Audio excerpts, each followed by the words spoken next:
दोस्तों नमस्कार, मैं अजय पांडे एक बार फिर से आप सभी का स्वागत करता हूं आपके अपने YouTube channel A to Z stories में। दोस्तों आज की हमारी एक छोटी सी कहानी है, जादुई टोकरी की कहानी। आइए वीडियो को शुरू करते हैं। अगर कहानी आपको अच्छी लगे तो कृपया मित्रों में शेयर करना ना भूलिएगा। बहुत पुरानी बात है।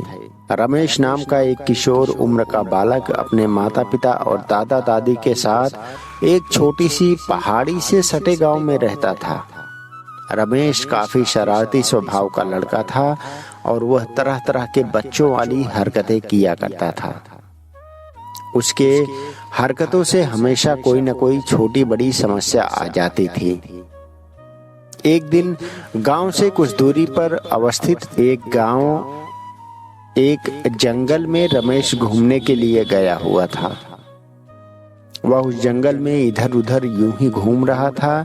तभी एक जगह रास्ते में जमीन पर गिरा हुआ बांस की बनी हुई एक टोकरी को उसने देखा।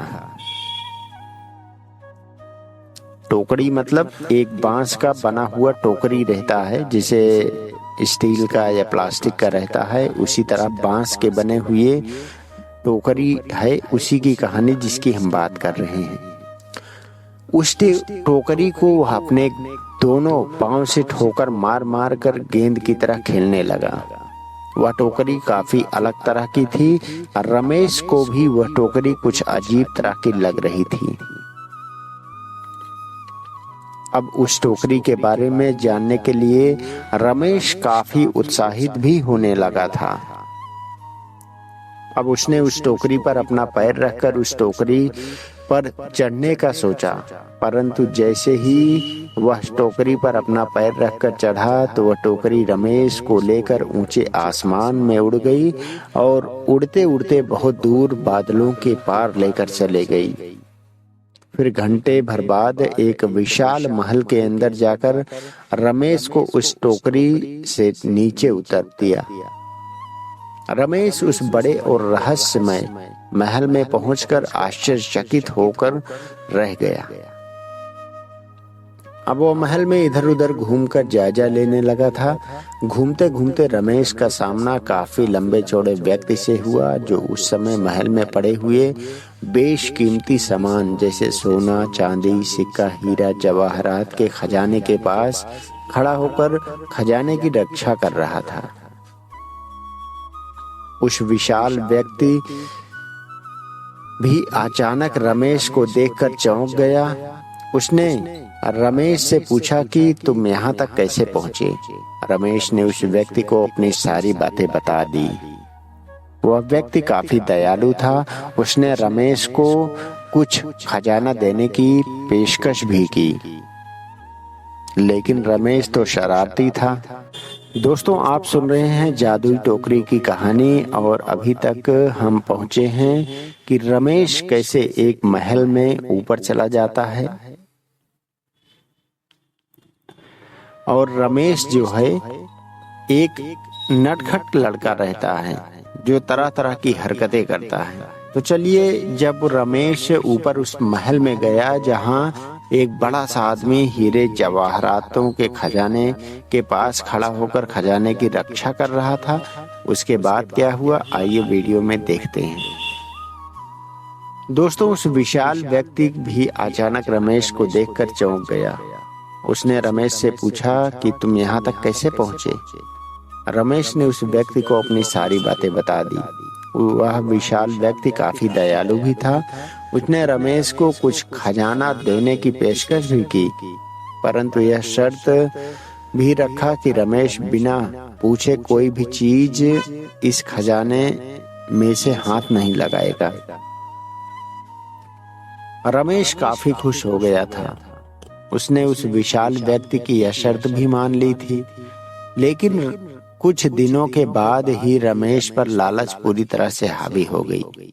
उसने बिना पूछे खजाने में से कुछ सोना और जवाहरात चुपचाप चुरा लिया था। कुछ दिनों बाद रखवाले को एहसास हो गया कि कुछ सामान गायब है। जब खजाने के रखवाले को रमेश की इस हरकत का पता चला तो वह काफी गुस्सा हो गया। उसने रमेश को महल में खोजा। खोजबीन करने के दौरान वह जादुई टोकरी उस विशाल व्यक्ति के पैरों के नीचे दबकर टूट फूट गया। उस टोकरी के टूट जाने के कारण अब रमेश का अपने घर वापस जाना संभव नहीं हो सकेगा। उस टोकरी के टूट जाने के कारण रमेश धरती पर वापस कभी नहीं जा सकता था।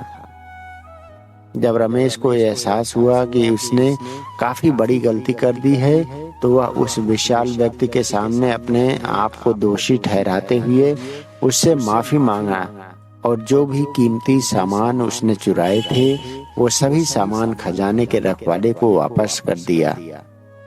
उसने यह वादा भी किया कि अब वह कभी भी बिना पूछे कोई सामान नहीं उठाएगा और चोरी भी कुछ नहीं करेगा।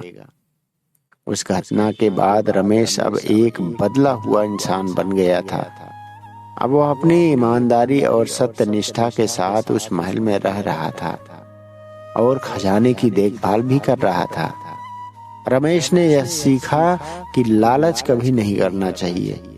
लालच इंसान को कहीं का नहीं छोड़ता है। रमेश के चाल चलन एवं बदले हुए स्वभाव को देखकर खजाने के रक्षक उस विशाल व्यक्ति को रमेश पर दया आ गई। उसने फिर से एक जादुई टोकरी बनाई जिस पर सवार होकर रमेश अब अपने गांव जा सकता था। एक दिन रमेश उस टोकरी पर सवार होकर फिर से अपने गांव की ओर उड़ गया। खजाने के रक्षक ने रमेश को कुछ खजाना भी दिया था। रमेश अपने गांव आकर उस खजाने में से कुछ हीरे जवाहरात अपने गांव वालों के बीच भी बांटे थे। दोस्तों, इस कहानी में हमें क्या सीखने को मिलता है? ये कहानी हमें बताती है कि ईमानदारी और सत्यनिष्ठा का साथ कभी नहीं छोड़ना चाहिए।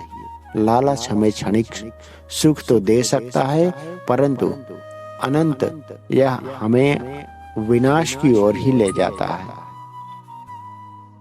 दोस्तों, आपको ये कहानी कैसे लगी हमें कमेंट में अवश्य बताएं और कहानी अच्छी लगी हो तो कृपया हमारे चैनल को लाइक, शेयर और सब्सक्राइब करना ना भूलें।